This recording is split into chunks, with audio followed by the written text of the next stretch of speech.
Good morning. My name is Ann Brazo. I'm the CEO and founder of MPN Advocacy and Education International. It's a mouthful. We are here today, as we did last year. We are trying to do two series of MPN clinical trial updates with our industry partners per year.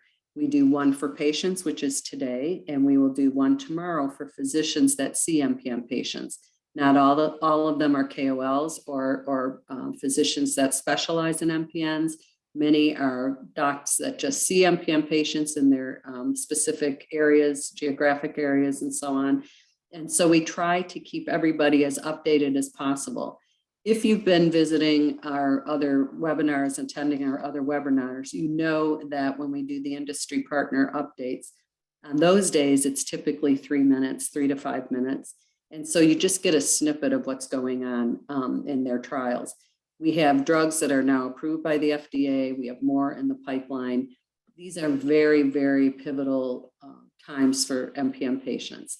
And so today, as I said, we're going to focus on the patient, and you're going to hear a larger, longer presentation from each of our partners. And if you have questions, please post them in the chat or send them to us, and we will ask that specific person that's presenting those questions after they are done. If you have other questions later in the program and we are not able to get to those, we will send those to the appropriate person and make sure that you get an answer. So without further ado, we will start because our time is very precious here today. We are going to start with AbbVie and Brian Murray, who many of you have probably seen before. Brian is an assistant science director at AbbVie, and he is going to present on what's happening there. Brian, thanks for joining us. And good to see you again. Thanks, everybody. I'm just going to share my screen here. And let me know when you can see my slide. I'll assume if you can see it, everyone else probably can.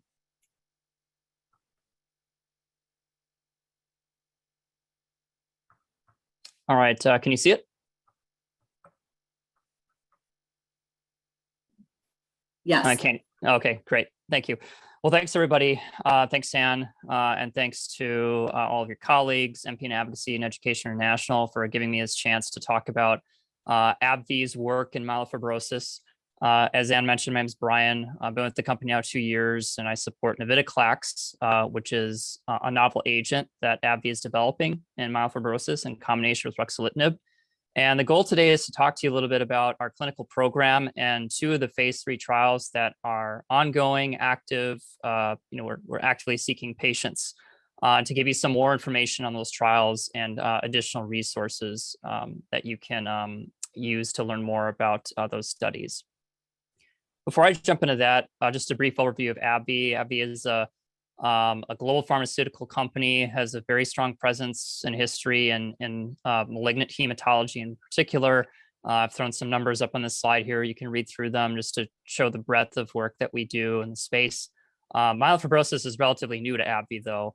We're more established in other malignant hematological malignancies. So this is relatively new for us to be in this space. So before I discuss the trials, a few disclaimers. The compound that I'm discussing today, primarily navitoclax, is not FDA approved. Safety and efficacy are under evaluation. It's important to note that we're not intending to suggest any use of an investigational drug that's still under investigation.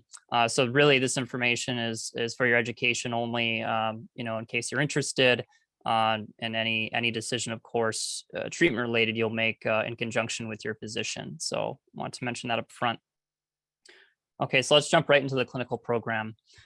Before I talk about our phase 3 studies, and the title of the first one is listed here on the screen, let's talk a little bit about how navitoclax works. Navitoclax has been in development for some time, actually. It's an oral small agent, and navitoclax inhibits a protein called BCL-XL. This is a protein that both normal and cancerous cells use to keep themselves alive. When there's a lot of BCL-XL present, the cells generally stay alive, and there's other proteins like that as well. BCL-XL is important in myelofibrosis because myelofibrosis cells actually hijack that pathway and they produce BCL-XL to keep themselves alive.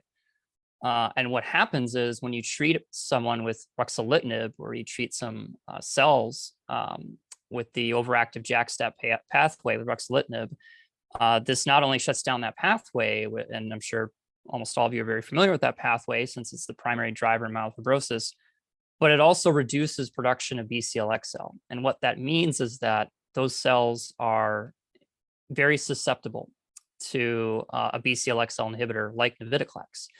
And so with this in mind, the company did some preclinical work a number of years back showing that when you shut down JAK-STAT, ruxolitinib, and then you inhibit BCL-XL, those cells tend to die, and the agents tend, a BCL-XL inhibitor tends to work really well with the JAK inhibitor, better than either agent would work alone. So you get this sort of 1 + 1 = 3 effect, if you will, versus a 1 + 1 = 2 effect, or an additive effect. So based on that work, the company started a phase 2 study about 5 years ago, combining navitoclax and ruxolitinib in patients with primary and secondary myelofibrosis. And based on some of the promising data that was seen from that study in terms of reducing spleen volumes and symptoms, and that data has been presented at many conferences since and has also been published relatively recently, the company decided to move forward with 2 phase 3 studies in order to confirm the benefit that, or at least confirm the signal that was seen in that early study. And those are the studies I'm going to talk to you about right now. The first of those studies is called Transform-1. And this is a phase 3 study evaluating navitoclax combined with ruxolitinib in patients with myelofibrosis who have not received a prior JAK inhibitors. These are treatment-naive patients. Let's move to the next slide and talk a little bit more details about the study. So here you can see the study design, very simplified overview. Transform-1, as I'd mentioned, is looking for patients who have not received any JAK inhibitors, so no ruxolitinib, no fedratinib. Patients with primary or secondary myelofibrosis are randomized to one of 2 treatment arms. The first combining navitoclax and ruxolitinib that you can see up top in the green box. And the bottom arm is the control group, which is the matching placebo and ruxolitinib. And so the 1-to-1 randomization means that patients in the study would have an equal chance of being sent to the experimental or control arm. But because the study is blinded, the patients would not know which treatment they're receiving. So this study started activating in the fall of 2020, and it's still active and still looking for patients. And so this is ongoing. We have sites across the US and the world enrolling patients in the study. Here's some of the eligibility criteria. I know it's a lot of words, so I'll just call out the really what I feel are the most important eligibility criteria here, but encourage you to look through this at your leisure, and I'll provide a reference at the end that has more information. But the study, Transform-1 study, is looking for patients with intermediate 2 or high-risk disease as defined by the Dynamic International Prognostic Scoring System, or the DIPS Plus scoring system. The platelet count of those on the study has to be above 100,000 platelets per microliter. And in addition to that, there are symptom requirements, as you can see in the bullet right above that. And the patients on the study have to have baseline splenomegaly or enlarged spleen, prior to enrolling, and no active malignancy other than myelofibrosis in the 2 years prior to screening. There are some exceptions to that, which are listed in the footnote in the bottom left. Moving to the right-hand side, importantly, I'd already mentioned that patients cannot have received a prior JAK inhibitor. So even if, say, a patient had been started on ruxolitinib the week before considering the study, we're not allowing any sort of exposure to ruxolitinib or JAK inhibitors, which is something to consider there. Patients can also not be eligible, or at least should not be eligible to undergo a stem cell transplant for the study. And we're also excluding patients that have leukemic transformation, meaning at least 10% blasts in the peripheral blood or bone marrow. There are a few other criteria listed there that I won't read through. In the interest of time, I'll move on. So that's Transform-1. The next study I'm going to talk about is Transform-2. And so this is a very similar study with a few crucial differences that I'll highlight. It's also a phase 3 study, and it's looking at the same combination of navitoclax and ruxolitinib in myelofibrosis patients. The big difference here is that Transform 2 is in patients who have had a prior JAK inhibitor, specifically ruxolitinib. So we're not allowing for fedratinib or pacritinib, which is now approved. Only ruxolitinib here. And this study is a little larger. We're looking for 330 patients total versus 230 in Transform 1. Still primary or secondary myelofibrosis. And unlike Transform 1, this is an open label study. So patients in the study would know which treatment arm they're a part of. The two treatment arms are the experimental group, which is the same as in Transform 1, navitoclax and ruxolitinib. But this time the control arm is best available therapy. So this is really your physician's choice to continue ruxolitinib, to switch to fedratinib, or to switch to another therapy that's not necessarily approved for myelofibrosis per se, but is often used, such as hydroxyurea, interferon, or danazol. And so these arms will be compared, and then patients will be followed until disease progression, unacceptable toxicity. So very similar to Transform 1, patients in the study have to have intermediate 2 or high risk myelofibrosis as defined by the DIPS plus scoring system. The symptom requirements are noted in the bullet below that. Also, patients need to have similarly splenomegaly defined there in that bullet.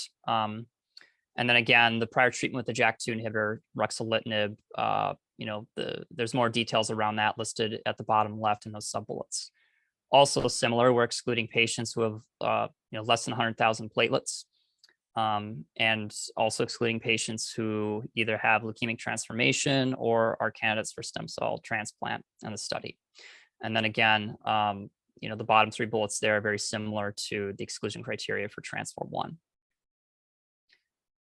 So getting close to the end here, I just want to cover some of the outcome measures that we're looking at for both of these studies because they're essentially identical.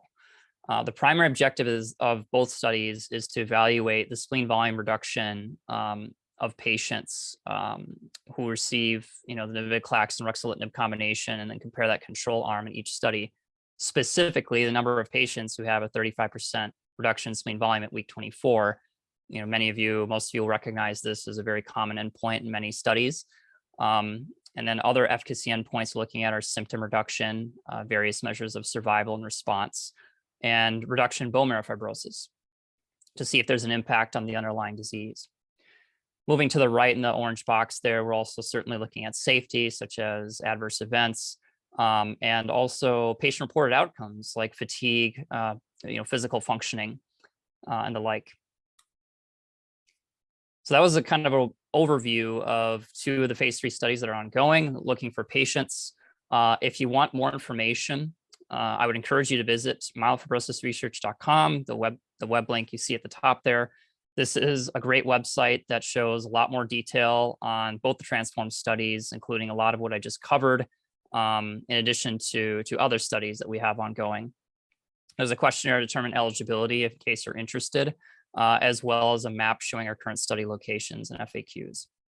So with that, I will stop sharing. Thanks once again to Anne and her colleagues for allowing me to present our program, and I will pass things over to the next presenter. Thanks, everybody. Thank you so much, Brian. And I want to interject here that we are hosting 2 or 3 focus groups with individuals, patients who have been in clinical trials, are in clinical trials, and would like to be in a clinical trial. And those will be happening in May. And this is all, just such important information, and we will get a lot of information from them and be able to share that as well. So moving right along, we're going to hear from Ray Urbanski, who's the Senior VP of Clinical Development and Medical Affairs at Pharmaceutical. And as you know, Besremi was just approved by the FDA, so I'm sure he has a lot to share with us. Thanks for joining us, Ray. Thank you, Anne.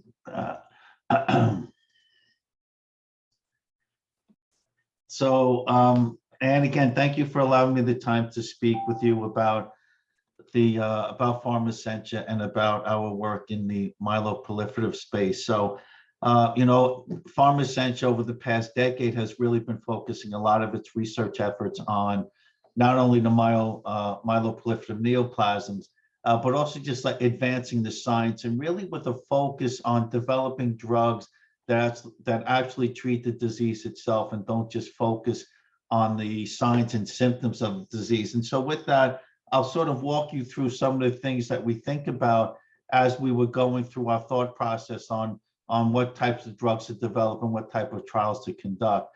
So on the right, you can see the classic myeloproliferative neoplasms. I know we just heard from Brian a lot about myelofibrosis.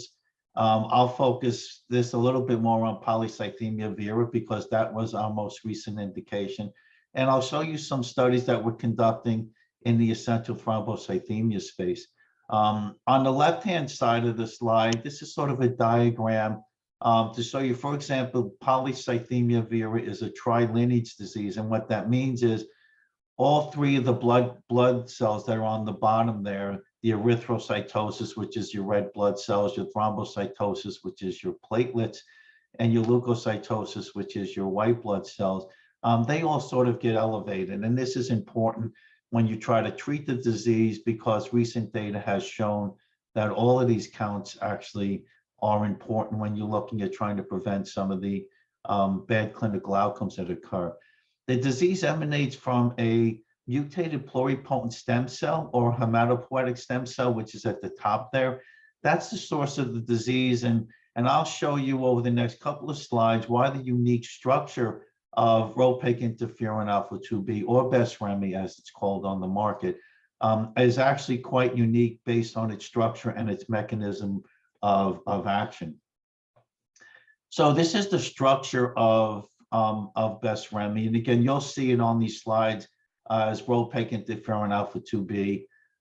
It's a site-specific monopegylated protein, which means that we stick this sort of big bulky moiety on it, polyethylene glycol, to sort of give it an enhanced property so it stays in the body a little bit longer and gets to do what it needs to do a little bit longer. Some of the other or earlier generation of interferons, pegylated interferons like Pegasus, like Pegintron, are randomly pegylated, as we call it, which means that PEG molecule can stick in various places across the molecule, and that sort of alters what it does in your body and how long it stays there. So the unique feature of BESREMI is that it really is site-specifically monopegylated, which makes it very unique.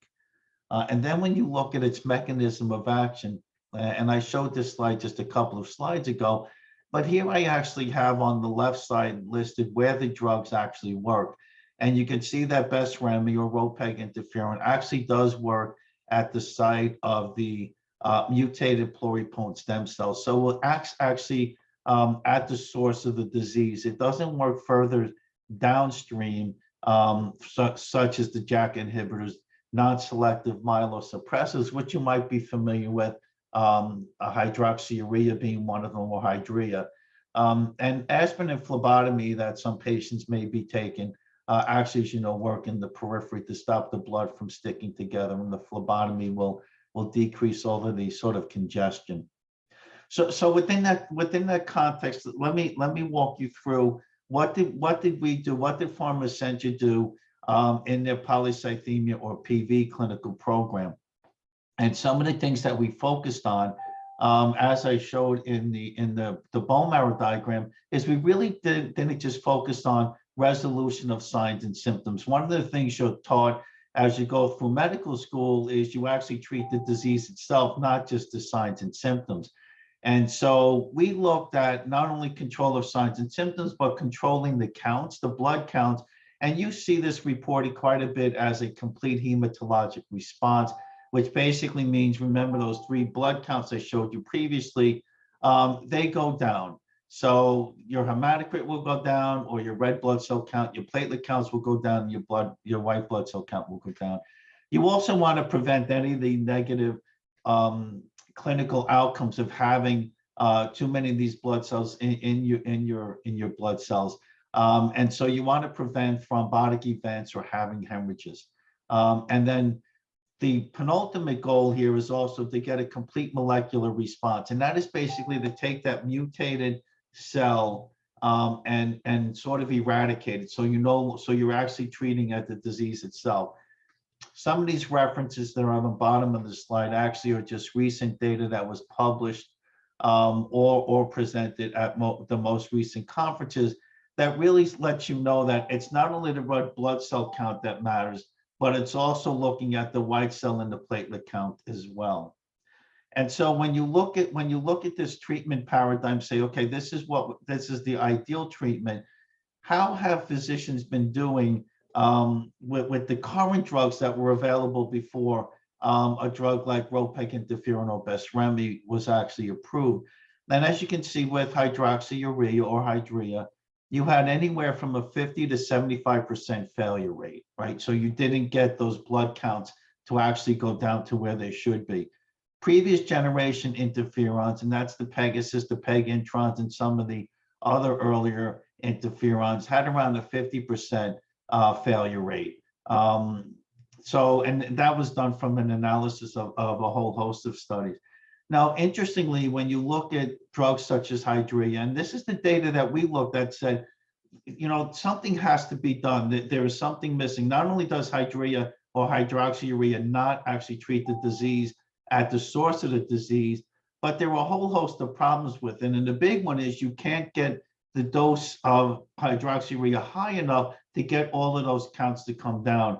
And this was shown in some real world data. It's the REVEAL study that where 73% of patients taking hydroxyurea actually stopped taking the drug, either because it didn't work or because they had an adverse event.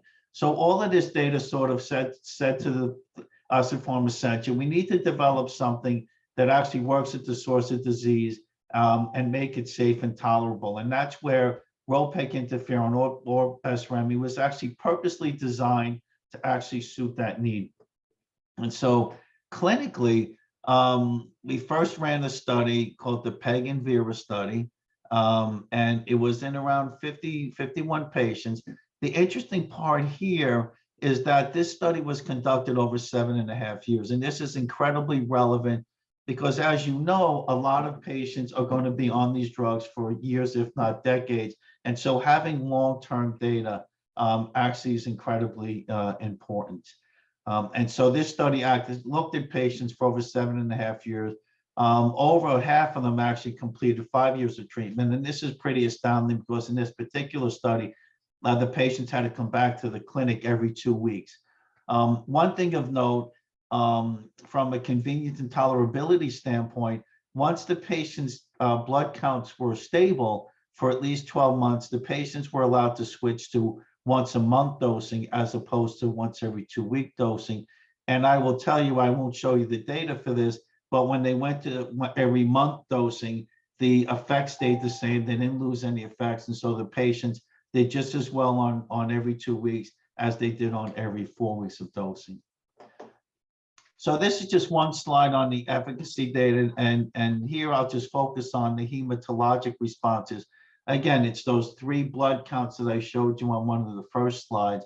And we looked at 80% of the patients in this trial responded or had a complete hematologic response. Now you have to compare that to the data I showed you with hydroxyurea and early generation interferons, where the success rate was 25 to 50%. And this again is an astounding 80%, to really show that the drug actually did have a very deep and durable response. And then when we looked at all the counts, and as I mentioned, you know, when you're treating PV, it's called a tri-lineage 3, right? There are 3 bloodlines that are going up. It's the red blood cell count, which is shown by the hematocrit. It's the platelet count, and then it's the white blood cell count. When you look at the effects of Besremi on all of these different counts, they all went down and stayed below the treatment threshold. So you wanted to keep the hematocrit below 45%. You wanted the platelet count below 400, and you wanted the white count below 10. And you can see it dramatically did that. And one thing to note is we are doing a study in essential thrombocythemia, which is primarily a disease of too many platelets. And you can see the effects that ropeg actually has on the platelet count, even though this is a different myeloproliferative neoplasm. being polycythemia vera versus essential thrombocythemia. So besides the PEG and Vera study, we also did a study called the PROUD Conti studies. We call it. It's the PROUD PV and the continuation PV. And basically, this was a study that looked at patients over 5 years. So again, a very long length of follow-up, et cetera. I'll show you a little bit of the data here. We had the initial component versus hydroxyurea, and then there was the best available therapy. This study has been published and presented in numerous places, whether it's in the journal Blood or Lancet or at the American Society of Hematology meetings, where there's always updates given. And the most recent update here, as you can see, the 5-year data, so M60 is month 60 or 5 years, and you can see that the responder rate for the complete hematologic response stayed close to 80% as you went over 5 years. So again, it just reiterates that Besremi is actually, what it do is actually controlling the complete hematologic response in a very durable way and really leading to a dramatic reduction of those blood counts. And so finally, from this trial, just to take a look at those mutated pluripotent stem cells that I showed you earlier on that bone marrow slide. It was the cell at the top. This is where the disease emanates from. And there's a concept called allelic burden, which basically means you take a look at all of those stem cells, and you take the ones that are mutated, and then you divide it by the total number of cells that you're looking at, stem cells, and it gives you a percent. The higher the percent of mutated cells to the total means the allelic burden is high. And this is a sign of disease burden. So in this particular, in the PROUD Conti study, the one I just showed you, the median allelic burden was around 37%, which means that if you looked at their bone marrow, 37% of the stem cells were actually cancerous or mutated. The greenish boxes here are showing you the effects of Besremi. The bluer boxes are showing you the effects of hydroxyurea or best available therapy. And you can see that just looking at the hydroxyurea box, the counts go down initially, then they go back up, and by year 4, they're above what they were at baseline, which means the disease actually has gotten worse. When you look at the Besremi treated group, which is the green, it goes from 37% down to less than 10% by year 4, which is a really dramatic indication that Besremi is actually working at the site of the disease itself and not just treating a sign or symptom. And we actually had 14% of patients, or 13 patients in total, that actually had a complete molecular response, or which is sometimes termed a molecular cure. So what did all of this data lead to? Well, it led, as Ann mentioned, it led to the approval of Besremi on November 12th. And the FDA said that we're indicated across all lines of therapy, and we're line agnostic, as they call it. So it doesn't matter where you are in your treatment history, Ropeg or Besremi actually can be utilized. And this is also indicated in the NCCN guidelines, which are guidelines that a lot of practicing physicians and organizations follow. And you can see we're indicated across all lines of therapy in high-risk patients, but of note, in low-risk patients, younger than 60 and had no thrombosis, we are the only biologic or the only disease-modifying drug that's actually included to be treated in low-risk patients. This is the NCCN's acknowledgement that Besremi actually treats or modifies the disease itself, and that's why we're the only agent that's included there. So with that, let me end this with just our surpass ET study. This is the study I referenced earlier. We're looking at a study of around 160 patients across 7 different countries, US and Canada being 2 of them. And this is a second-line study, or basically in patients who have not tolerated or are resistant to hydroxyurea. And it's comparing us to anagrelide. And this study is currently ongoing. We also will have a study in polycythemia vera looking at a different optimized dosing regimen, and we'll be conducting a slightly different study in essential thrombocythemia. sometime over the next couple of months, and hopefully Ann will have the updates for them shortly. So with that, Ann, I'd like to thank you, and I will stop sharing. Well, that was fantastic. Thank you very much. And, you know, we've waited all these years for a molecular difference, you know, to show that it is actually working, that a drug is actually showing a difference in what's actually happening at the site. What is the dosing distribution of the various studies that showed success, Ray? So right now, the current dosing has been starting at 100 micrograms every 2 weeks, and then elevating it by 50 every 2 weeks until your counts are stable, or until a maximum dose of 500. We're currently looking at a different dosing regimen. We call it our optimized dosing regimen. So our newer studies are looking at starting doses of 250 and then titrating up until you have stable counts or you reach a total of 500. So it's trying to alleviate some of those early titration steps that may not be necessary in most patients.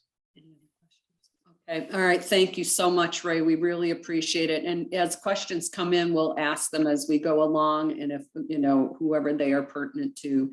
But thank you again. Thank you, Ann. So we'll move along and hear from Imago Biosciences and Alicia Shilton-Lloyd, who is the Vice President of Medical Affairs. Alicia, are you there? Hi, yes. 1 second. Let me just go ahead and share my presentation with you. All right. Can you see this? No, I just got Not yet? Okay, hold on 1 second. Are you able to see that? just If not, just let me- one moment. There we go. Yes, yes. Perfect. Okay. And let's make it a little bigger. How about now? All right. So thank you so much, Anne, for inviting me to join you today. And I'm actually feeling very thankful that I got to follow Ray, because Ray did such a fantastic job about explaining about the progenitor cells and how the disease evolves. And I'm just going to piggyback off of that in the explanation of what we're doing at Imago Biosciences. We are a late-stage biotech company focused on pioneering new medicines for the treatment of malignant and life-threatening diseases of the bone marrow in general. And I actually joined Imago just at the start of this year to head up the medical affairs efforts. Before I go any further, I just want to make it very clear, as I think all of our speakers are doing today, that the drug I'm going to talk about today, bomedemstat, it's an investigational drug that has not yet been approved by the U.S. Food and Drug Administration, the FDA, and is only available through clinical trial participation. So with that in mind, I want to talk a little bit first about Imago before we go into bomedemstat. This is our leadership team here. And I think something special about this team is both their extensive experience in institutions such as Stanford Medical School and the Dana-Farber Cancer Institute, as well as in developing new medicines. So in this group here, our CEO, Hugh, Laura, Jennifer, and Amy have all worked together in previous companies to bring rare diseases, treatments for rare diseases to the forefront. Alicia, may I interrupt? I don't think your slide switched. I don't think it changed. Okay. Has it switched now? No. No. Huh. How odd. All right. 1 second here. Let me see what's happening. All right. Let's try sharing this again.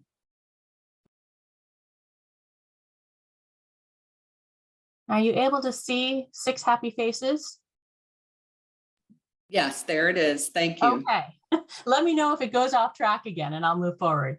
But Hugh, Laura, Jennifer, and Amy together have worked at other companies to bring treatment agents to the market. So we've got a fantastic mix of individuals who are really experienced in biopharmaceutical, as well as individuals who are experienced in patient-centered cancer care. And together, it just makes a fantastic environment to work in. And I was excited to join them early on this year, given my background in patient engagement and patient-centric drug development in general. So, all right, let's see if, hopefully you're seeing the pipeline now. Let me know if you're not, Anne. It's all set. Okay, great. So we do have two agents that we're currently actively working on in our pipeline. Bomedemstat is the one that is furthest along in essential thrombocythemia. So that's the one I'm going to be talking a little bit more about today. But we also are looking at bomedemstat and PV and MF, as well as other hemoglobin deficiencies, solid tumors, and other malignancies with some of the other agents that we are currently taking through our research and development pipeline. But let's focus on bomedemstat. So bomedemstat is a novel LSD1 inhibitor for the treatment of MPNs. And LSD1, which stands for lysine-specific demethylase 1A, is a protein that regulates the proliferation of blood stem cells. And it is essential for blood stem cell differentiation into mature megakaryocytes and granulocytes. And, Ray did such a great job at sort of looking at the lineage of blood cell development. And that I think I'm just going to refer you back to his presentation for more information. But at the core of it, there's strong evidence for LSD1 activation across all of the myeloproliferative neoplasms. And therefore, bomedemstat targets an important aspect of not just ET, but PV and myelofibrosis development and propagation. We've studied bomedemstat in over 170 patients, and this has shown us that bomedemstat is, it's demonstrated activity, it's well tolerated. And I think one of the things from a patient point of view and as a shared decision maker, or someone who provides care, that I think is very helpful is that it's oral and it's once daily dosing, which is really helpful for including it as part of your life. Moreover, there's a personalized dosing. So the dose can be adjusted based on platelet counts. And the platelet counts themselves serve as a biomarker for bomedemstat activity. So this allows us to really personalize the dose.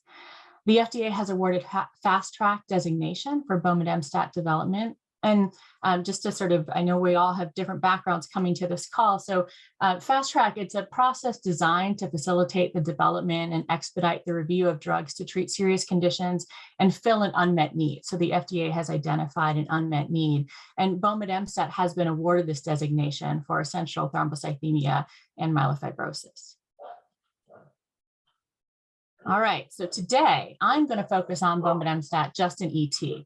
And the data I'm sharing with you was presented at the last major conference of the American Society of Hematology, or ASH, in December.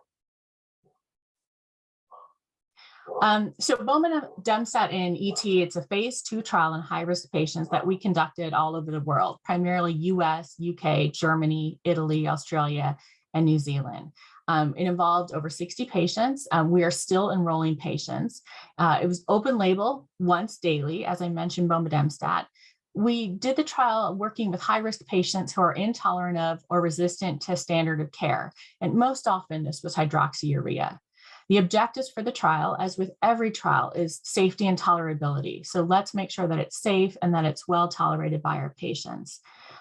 We were looking for a reduction of platelet count to at or under 400 in the absence of thromboembolic or hemorrhagic events and progression. We were also looking at the reduction in symptoms using MPN, SAF, TSS, or the total symptom score. And I want to pause to take a moment here because I've been throwing a lot of acronyms around. And MPN, SAF, TSS is a bit of an alphabet soup mouthful. What it stands for is myeloproliferative neoplasm symptom assessment form total symptom score. What that means is it is a questionnaire that is seeking to measure how a patient is experiencing the symptoms of their disease, and in this case, ET. The questionnaire has 9 items containing the most common symptoms reported by patients: concentration, early satiety, inactivity, night sweats, itching, bone pain, abdominal discomfort, weight loss, and fever, and then plus 1 item, which is worst fatigue from the brief fatigue inventory, or the BFI. And by using this tool across not only our phase 2 and upcoming phase 3 trials, but all clinical studies that use this tools, patients are going to be provided with an ability to compare, in a sense, apples to apples about what various treatment options may be the right choice to address the symptoms that bother them the most. And as a patient, as an individual patient, which ones, do they find have the largest impact on their lives?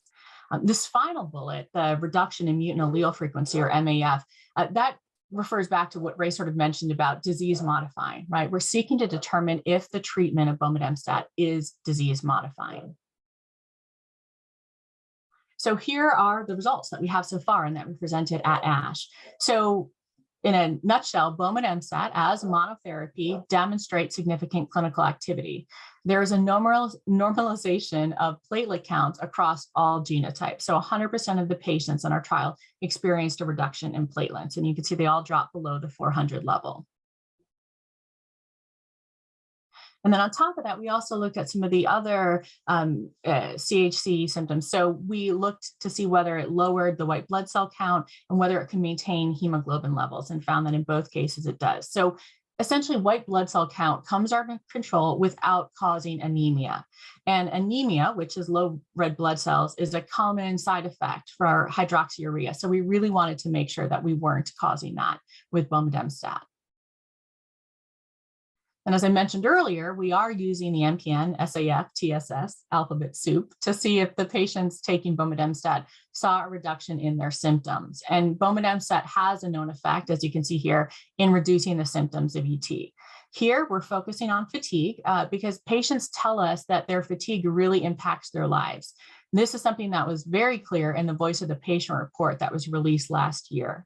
But in addition, we also saw symptomatic improvement for some patients with significant MPN symptoms in general. So 71% had a decrease in their overall total symptom score, and 53% had a decrease of over 50%. So we were really excited to see that not only were we impacting the, sort of the clinical markers of the disease, but we were also, measurably impacting the symptoms that our patients are feeling.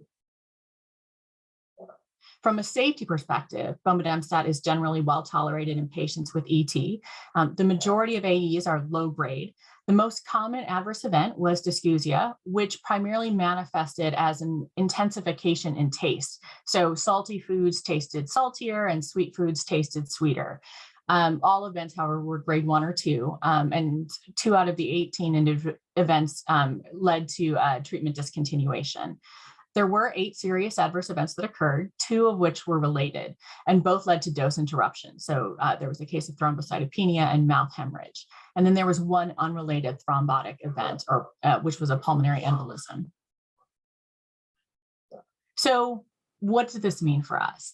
Our preliminary conclusions thus far is that bomedemstat, which is also known as IMG 7289, is generally well tolerated in patients with essential thrombocythemia. The majority of AEs are low grade. And as a monotherapy, bomedemstat demonstrates significant clinical activity. Normalization of platelets and white blood cell counts and maintenance of hemoglobin were found.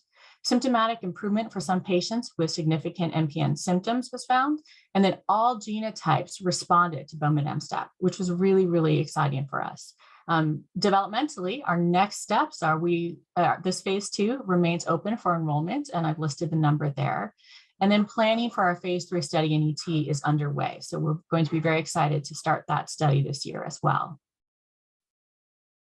So at the end, we want to hear from you. Patients are guiding our drug development, and we are forming a patient council. So please contact me directly. My email is right there. It's alicia@imagobio.com. But please contact me directly if you're interested in learning more about the council or ways we are pursuing patient-focused drug development.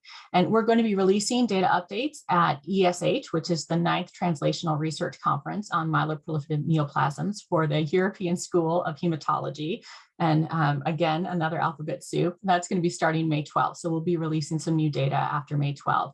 You can follow us on LinkedIn, Twitter, Facebook. I've put some additional resources there for you so that you're able to, sort of connect with us as possible. But I just wanted to say thank you, Anne, so much for your time. And thanks to all the presenters today. And I'm looking forward to some more questions. So Anne, back to you.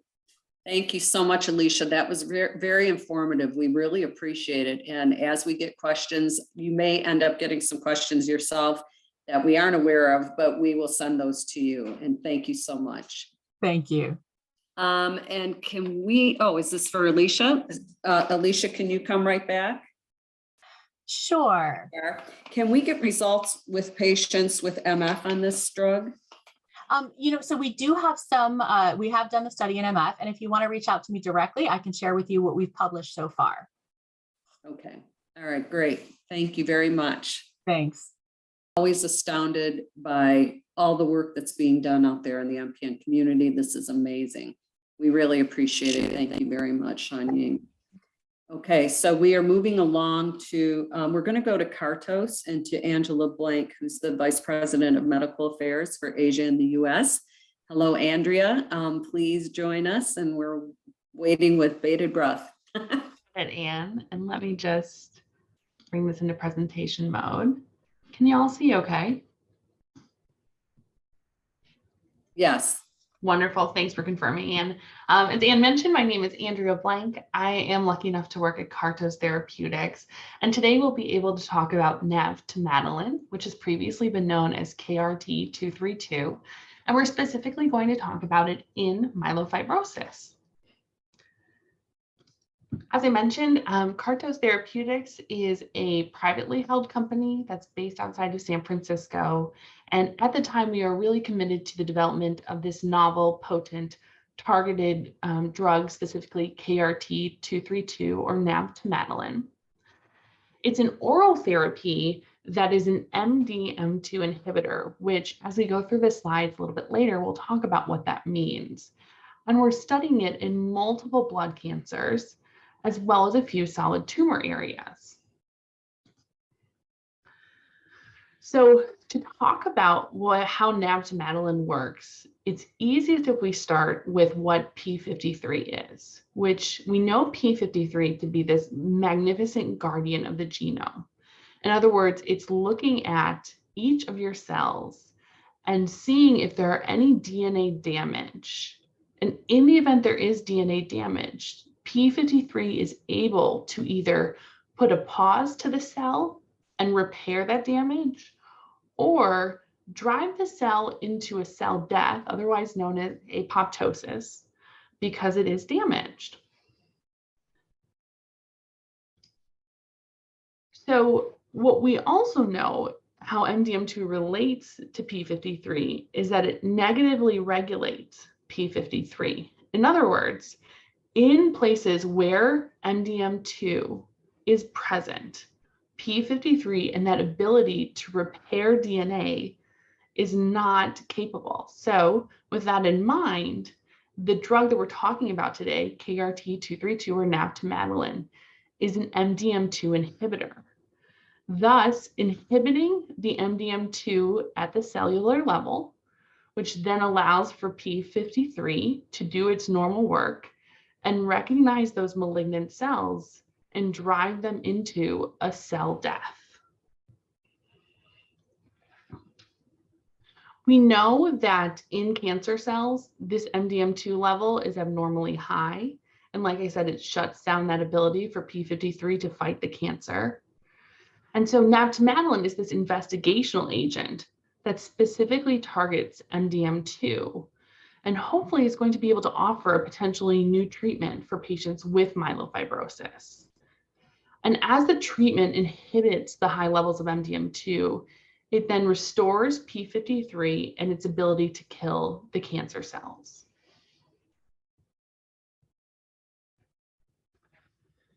So of course, the question would be, where are we studying this opportunity to inhibit MDM2 with the drug Madeline, as it pertains to what we're talking about today? And as you can see in front of us, here are 4 different clinical trials in myelofibrosis that are using Madeline, either alone, with ruxolitinib, or with TL895. And then of course, there's a phase 3 trial, which we'll talk about next, that is comparing the outcomes of Madeline to the best available therapy. But before we get into that, I'd love to talk you through the other clinical trials we have on this slide. We'll start to the far left with our trial, which is KRT-232-114. And you'll see below each of the numbers for the trial, as we know them internally at Cartos, an NCT number, which if you go to clinicaltrials.gov and input this NCT number, it will pull up the clinical trial. It will describe the clinical trial, and it will give you contact information should you want to learn more about the trial, as well as sites that may have the trial open. So if we look at study 114, This is for patients who have yet to receive a JAK inhibitor, and they are treated with this MDM2 inhibitor by itself in what's called a monotherapy setting. And like we said before, navtemadlin is an oral drug, and so you're taking this drug alone to see ultimately if the outcomes are superior to a JAK inhibitor treatment by itself in a first-line setting. Then if we proceed to KRT 232-109, this clinical trial is made for patients who have started on ruxolitinib treatment and have received what is called a suboptimal response. In other words, if we know, if we have certain thresholds for what an ideal response to ruxolitinib is, these patients are yet to meet the response. So we continued the patient on ruxolitinib and combined it with navtemadlin, the MDM2 inhibitor, to see if hopefully the patient's response can be deepened. We'll then move on to KRT 232-113. This is for patients who've received a JAK inhibitor and have relapsed after it or are refractory to it. And this is where we combine navtemadlin with TL895, which is another asset being studied by Kartos' sister company. And it's again looking to see if for patients who have relapsed after receiving their JAK inhibitor or are refractory to JAK inhibitors, if we're able to improve their outcomes by changing therapy and giving them this oral MDM2 inhibitor in combination with TL895. The last trial I'd like us to talk about is a phase 3 trial called Boreas, which we'll take a look at in the following slides. So as I said, Boreas is our phase 3 clinical trial, which again is looking to block MDM2 in hopes to reactivate P53, specifically in myelofibrosis. Again, you'll see at the top that NCT number, should you want to look this up on clinicaltrials.gov. What we are aiming to do with Boreas is study 282 patients and randomize them to either being treated with KRT 232 or navtemadlin, which is the oral MDM2 inhibitor, or treatment with the best available therapy as selected by the physician that you're seeing. If you'll notice, for every 2 patients we put on KRT 232, we put 1 patient on best available therapy. And also for any patient that is on the arm that's treated with best available therapy, should they progress, can then cross over to the KRT 232 arm and receive that oral MDM2 inhibitor. This trial is ongoing, as you can see, in a variety of locations, including in the US, Canada, as well as throughout Europe, Latin America, as well as Asia. And certainly the aim here is hopefully to bring this therapy to as many patients as we can to allow for us then analyze if this MDM2 inhibitor is superior to best alternative therapies, with the hopes that that data would then be taken to the FDA for approval in myelofibrosis. I will say it's been very fun as we've continued throughout the course of both this clinical trial as well as the others that you have seen, to note that patients have experienced reduction in their spleen volume, reduction in their symptoms, and we've noted the potential to change the natural course of disease. As you've heard from a lot of other speakers prior to myself, there was this conversation around disease modification. And at ASH of this past year, Kartos was able to present data that spoke to the potential for disease modification with navtemadlin as well. So it's certainly a very exciting time, as well as a very interesting time for both this therapy as well as the other clinical trials that we have going in myelofibrosis and a variety of other hematologic and solid tumors. Now, if you're looking for more information about what we reviewed today, there's a few websites you can visit. First of all, it would be boreas-trial.com, or you can go to our main website, Kartos thera.com. And from there, it'll link you over to all of our clinical trials, including Boreas. So with that, Anne, I greatly appreciate you having us today, and as always, hosting events like this for patients and caregivers. Thank you so much. Thank you so much. And Andrea, I mean, I'm just astounded as to how many sites there are and worldwide, and, you know, all of our patients that come to these webinars now, we get a lot of international patients. So that's fantastic. Thank you so much. You're very welcome. So we'll move right along to CTI Biopharma, and Deb Hoyer is the Senior Medical Science Liaison. And we want to hear all about pacritinib. Thank you. Good afternoon, Anne, and the entire MPN Advocacy and Education team. Again, my name is Deb Hoyer.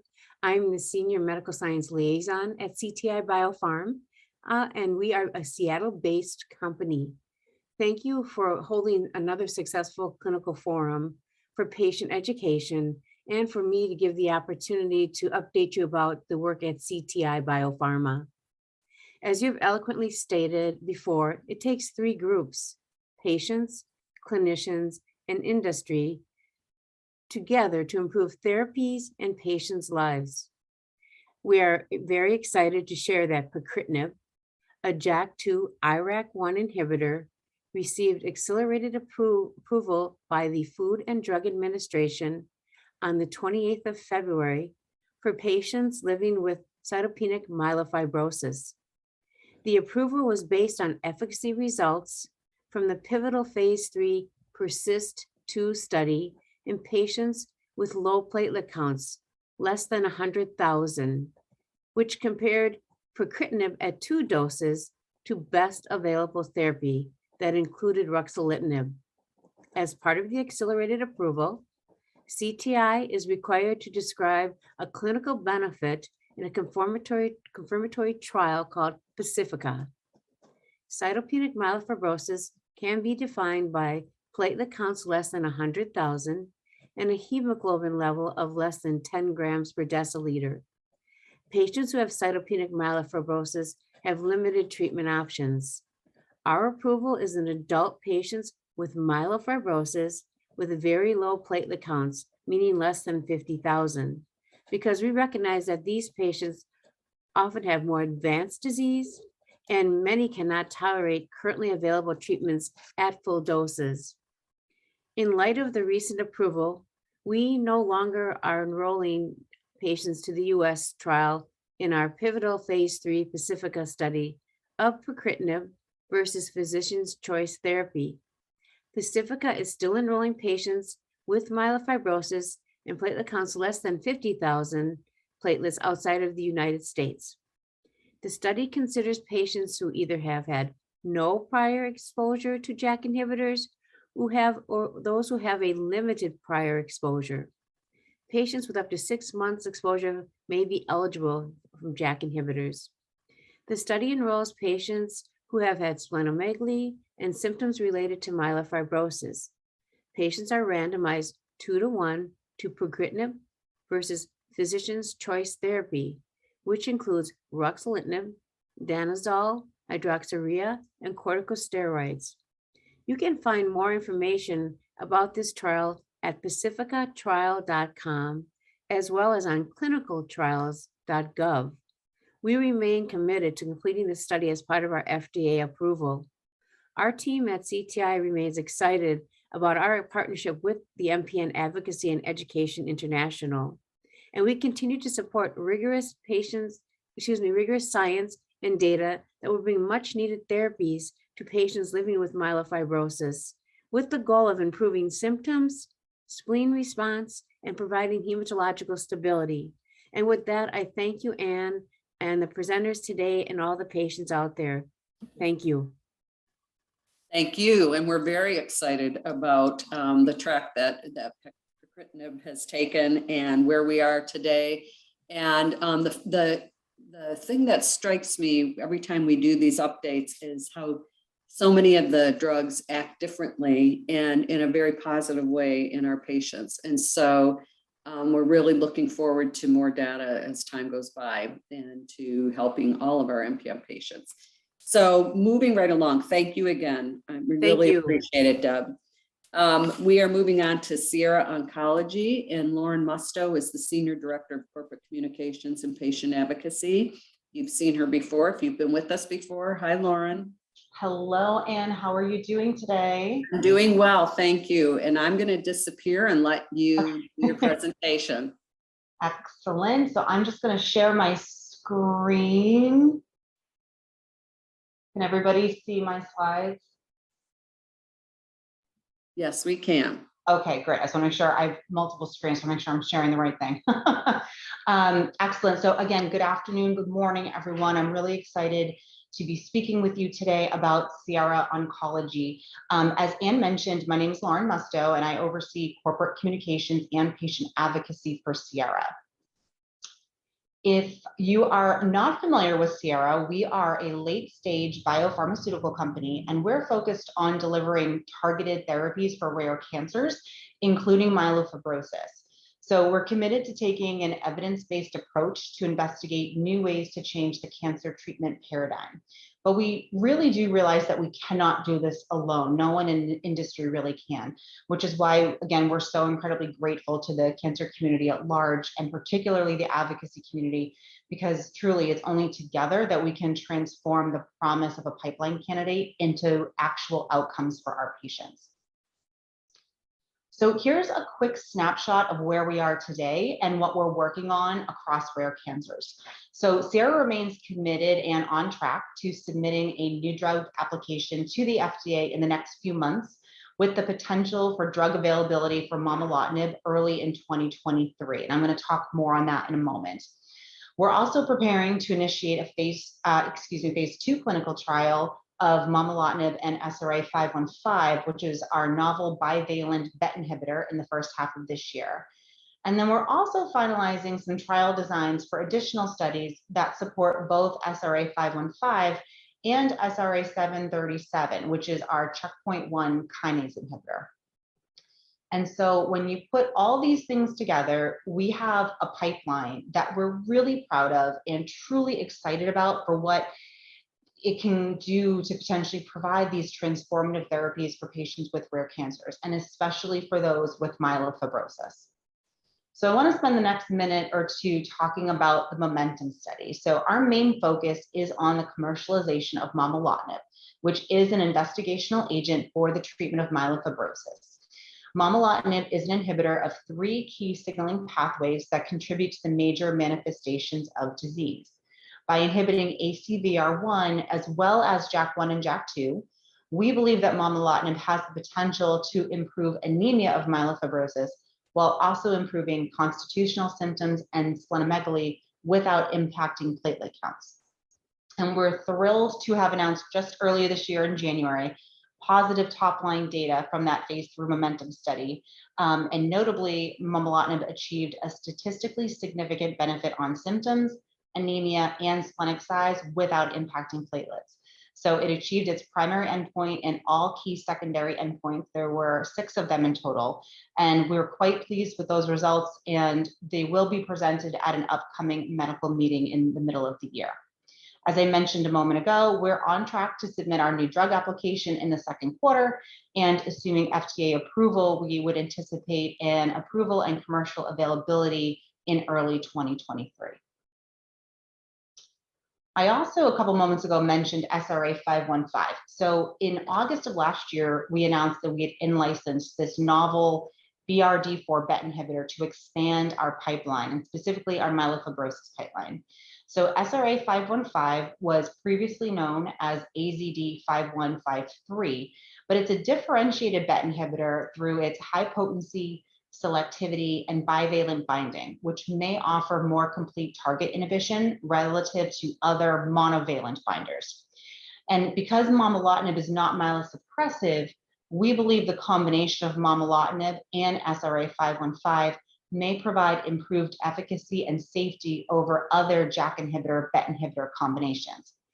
Our plan is to initiate a phase 2 trial examining that momelotinib 515 combination again in the first half of this year for the treatment of myelofibrosis, And we are getting very close, and we're looking forward to sharing more details about that planned study when we just get just a little bit closer to actual trial initiation.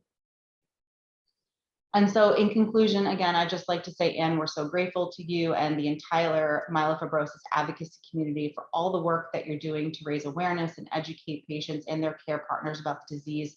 And we especially want to recognize and to thank all the patients who participate in our clinical trials and all the trials that we're discussing here today, right? We as an industry would not be able to do what we're able to do without your support and participation. So again, thank you for the opportunity to speak and share more about all the things going on at Sierra.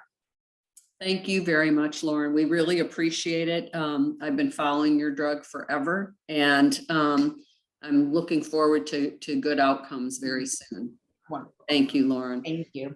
So moving along, I would be remiss if I did not acknowledge the Vietnam veterans that are in our database and are friends to us who have an MPN, who were exposed to Agent Orange during the Vietnam War. Today is National Vietnam Veterans Awareness Day, and in honor of them, thank you very much for your service, and we hope to be helping you real soon. So moving along, we'll go to Jiran and Dr. Faye Feller. Many of you have seen her before and heard from her. She's the Vice President of Clinical Development. And Faye, are you with us? You're zooming in. Hi, Faye. Hi, Anne. Hi, everybody. Thank you for having me again. And again, thanks, as I always say, but for your for MPN advocacy and for all that you do to bring together patients and providers and industry. As the other presenters have said, you know, it takes all of us to move the field forward and to provide better care for our patients. So I have a couple slides. Let me just take a second to figure out the screen sharing. And some I will go through more quickly than others. There we go. So as Anne mentioned, my name is Faye Feller. I'm the head of clinical development at Geron. We are a small biotech based in California with a main office for research and development in New Jersey as well. And I'm trained as a hematologist, oncologist, and I lead up our clinical development team.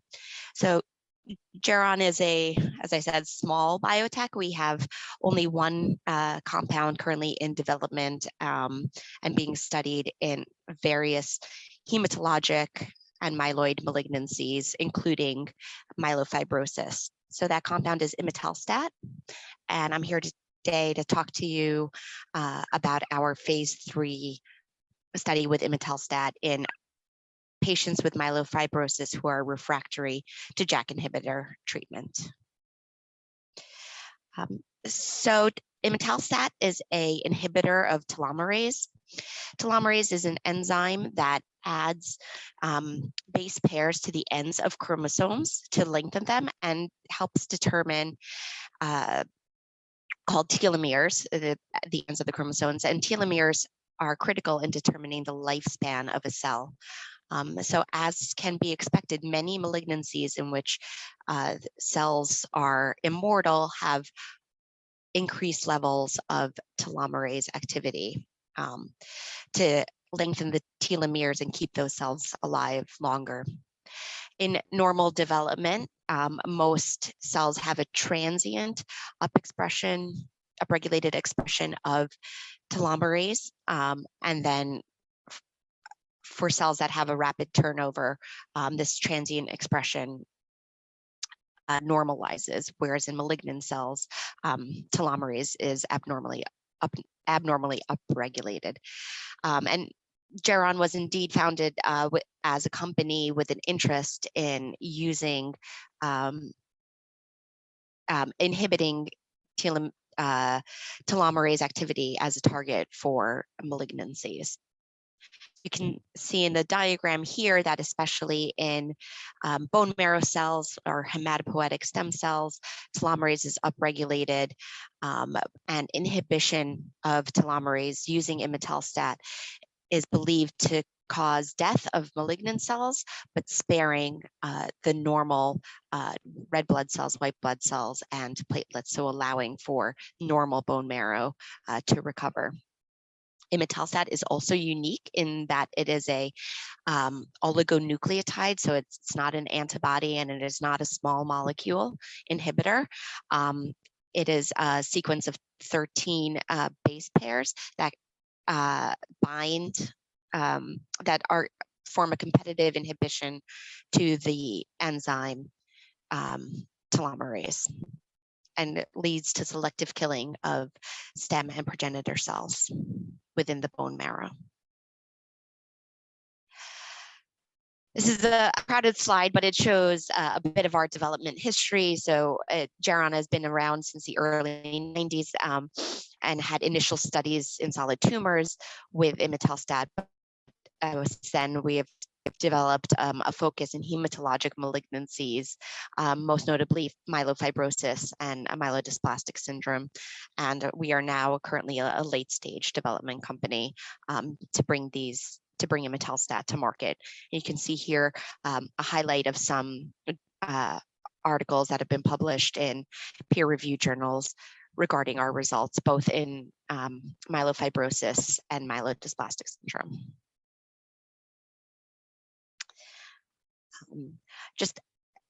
So we are focused currently in the myelofibrosis space in patients who have failed current standard of care with JAK inhibitor therapy. In addition to that, there is a need for therapies that can extend survival in patients with myelofibrosis and have different mechanism of action to target the malignant cells. And as we've heard also previously, an unmet need for disease modifying therapy.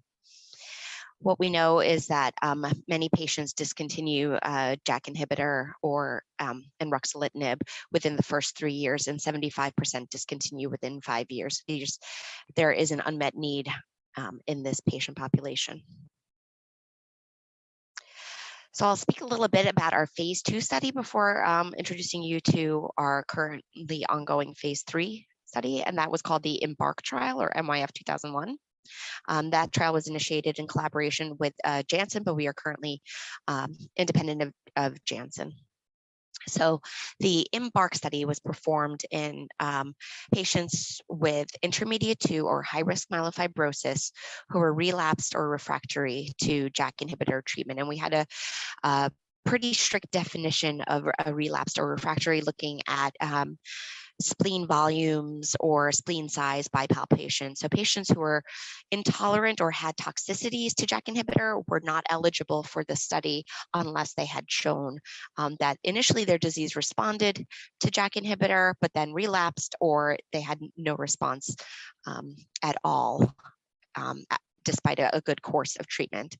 So this was a pilot study to find the appropriate dose of imetelstat in these patient populations. Imetelstat is given intravenously over 2 hours, and the 2 doses studied were 4.7 milligrams per kilogram and 9.4 milligrams per kilogram, looking at the standard endpoints of spleen volume reduction at week 24 and improvement in symptoms as demonstrated by an improved TSS, total symptom score, at week 24. The most common toxicity of imetelstat are cytopenias, and I'll talk about that more on the slide. No, it's here actually, apologies. Mostly thrombocytopenia, so a decreased platelet count, and neutropenia, decreased neutrophil count.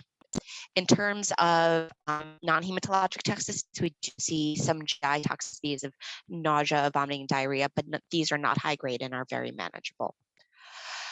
Our cytopenias are mostly reversible and occur after approximately 3 cycles with a median duration of about 2 weeks.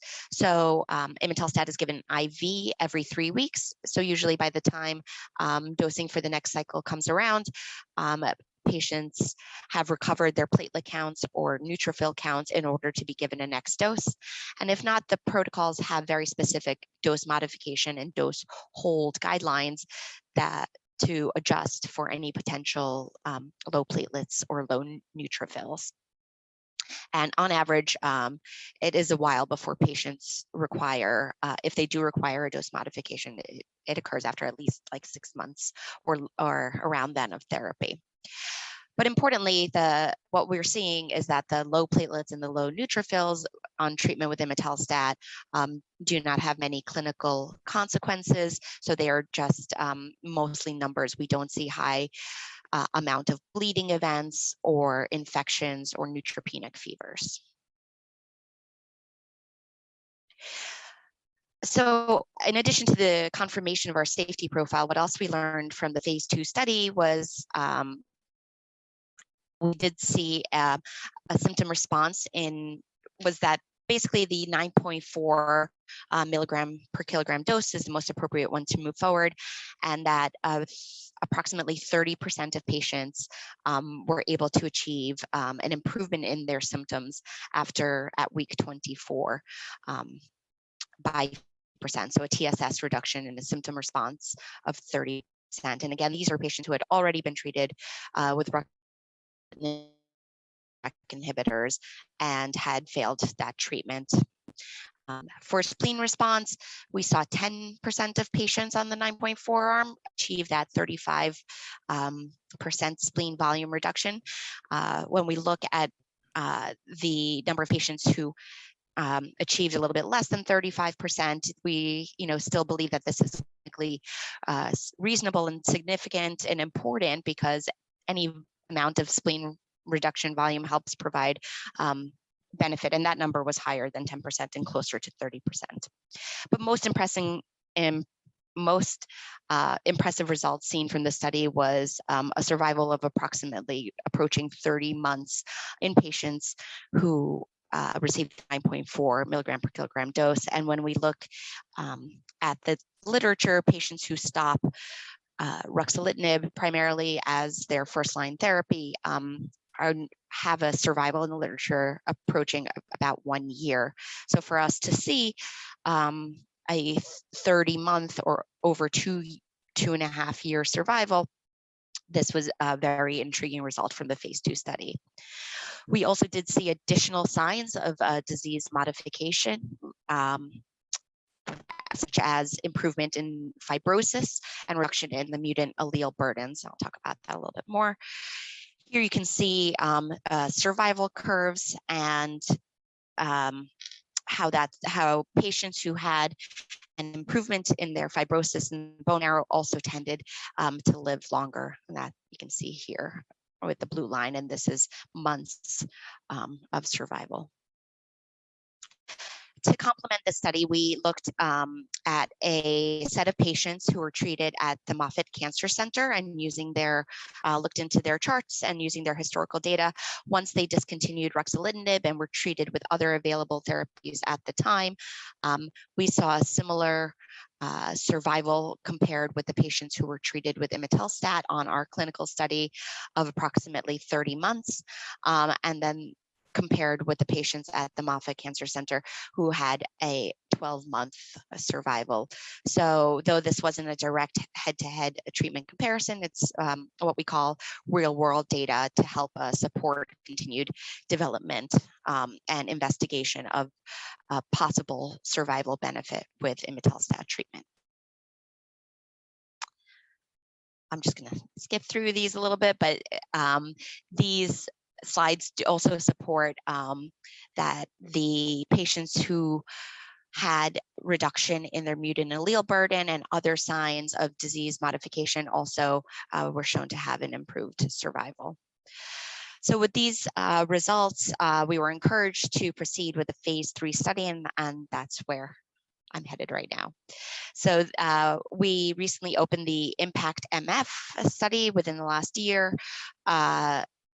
The Impact MF study is also known as NYF 3001, and this is a randomized open label phase 3 study looking at the 9.4 milligram per kilogram dose of imetelstat in patients with refractory myelofibrosis compared with a control arm of best available therapy.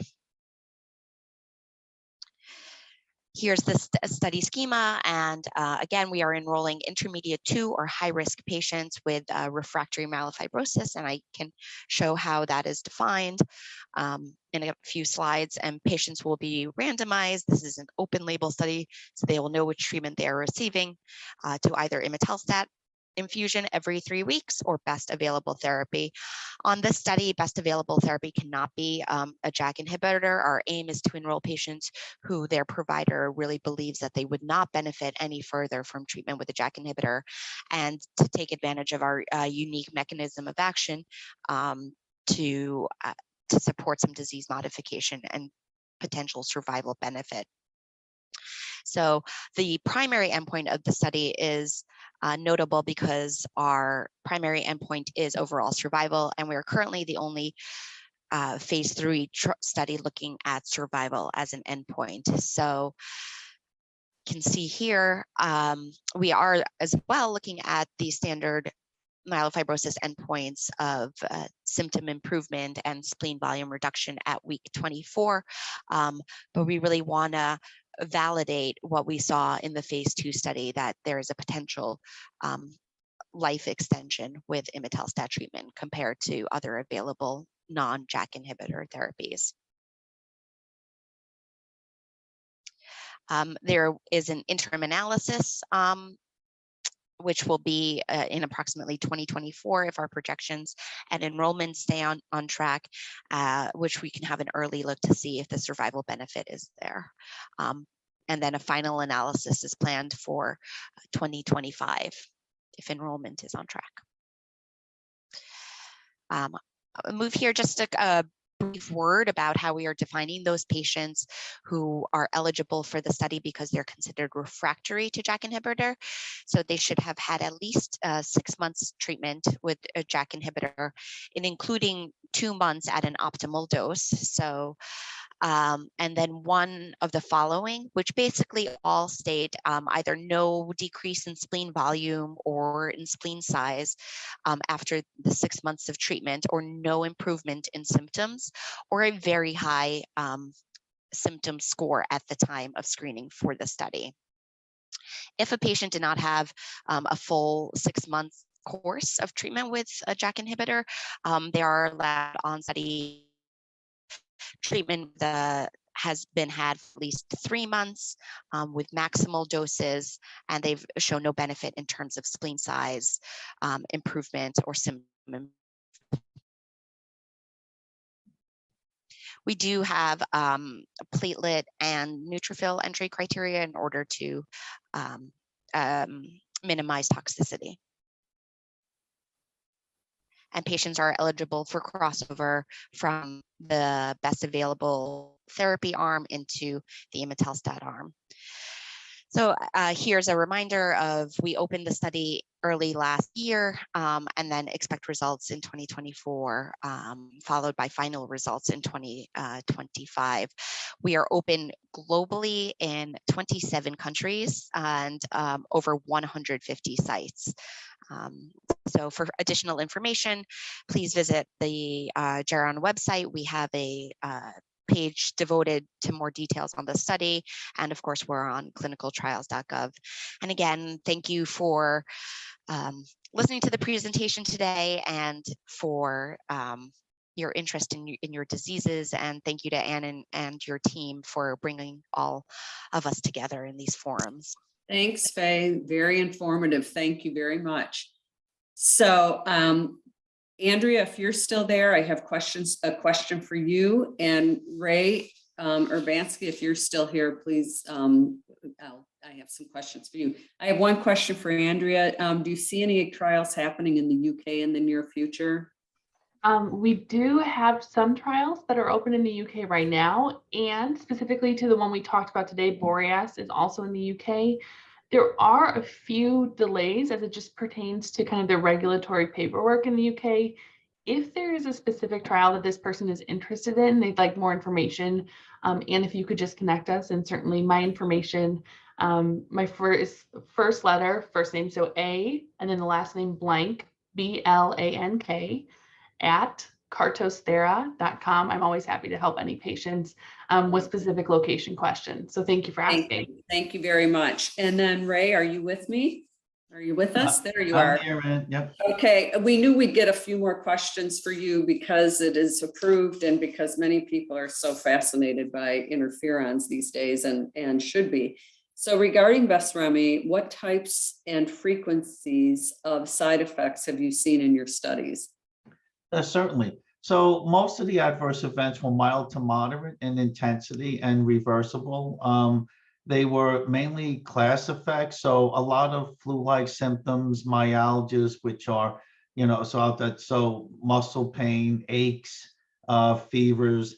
Those were the most common things. We did see a few cases of the blood counts going a little too low. But again, most of these adverse events happened in the first 3 months of therapy, and then sort of we didn't see them thereafter. So they were really, as I said, mild. Most of them were flu-like symptoms for the most part.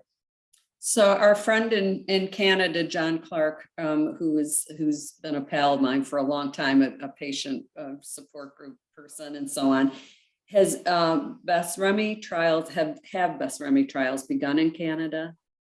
So where the surpass ET study, the essential thrombocythemia trial, is being conducted in 3 sites in Canada. We're also about to conduct an investigator grant there as well. And just to let you know, we are actively involved with Health Canada to get the drug approved, filed, I should say. I dropped my notes, and so Mallory had to sneak behind me to pick those up. Okay, most people I know ages 20 to 50 are getting along better with Besremi when starting with a low dose, increasing that very slowly. I'm from the EU, so we are taking Besremi for 6 months, up to 3 years. Are there any studies with respect to dose and increase rates? Yep. So as you know, so the median dose in the trials was around 300 micrograms every 2 weeks. And that means that half the patients were taking less and half were taking a little bit more. So it's very variable. That's why they started at the 100 microgram dose and titrated very slowly. Some physicians we talked to titrate every 4 weeks instead of every 2, but that's sort of not what's in our label.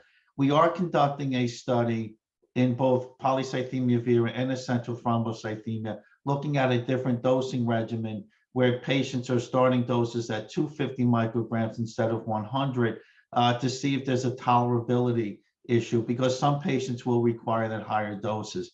But for now, most of the patients and most of the physicians we've spoken to follow exactly what this patient had asked about, that most patients are starting low and titrating slowly until their blood levels actually stabilize. And that could be anywhere from 100 to 500. Most of the patients, as I said, are sitting around that 300 mark. Okay. So that kind of answers the next question. Yeah. So we're in good shape. Okay. Thank you so much. And if any other questions come in for any of the presenters today, please let us know. This program was for patients. We had many new patients with us today and patients from around the world. And that's why we do this. We can't thank our presenters enough for not only their support, but for being with us today. Tomorrow, we will be hosting this very similar program for physicians. They can be MPN physicians that are focused on it, but more likely they will be physicians that see MPN patients. So to our patients out there, if you'd like your physician to see this, it will be a live program again, and their questions will be answered as we get them or right after. And we hope that you will encourage them to join us. Thank you all so much for being with us today, and we'll see you soon. Thank you, Ann. Thank you.